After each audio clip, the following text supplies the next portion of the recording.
Lionel Messi, Gerard পিকেদের মতোই Barcelona academy লা Masia থেকে উঠে এসেছিলেন রবার্তো।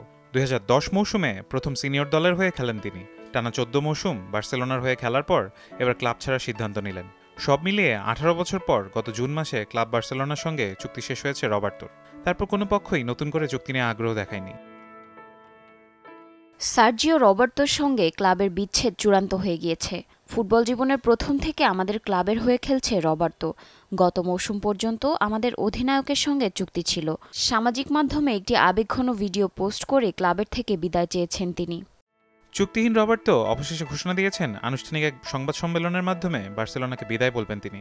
পরবর্তী গন্তব্য কোথায় ৩২ বছর বয়সী রবার্তো তা এখনও জানাননি।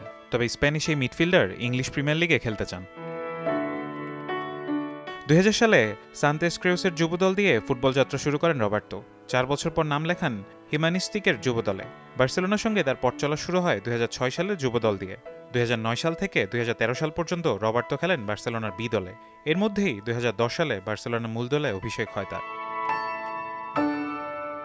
বার্সেলোনার হয়ে ৩২৫টি ম্যাচ খেলেছেন রবার্তো।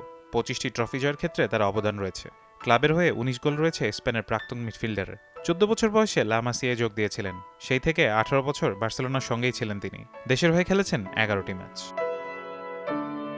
ফারহান ইহসান, যমুনা স্পোর্টস।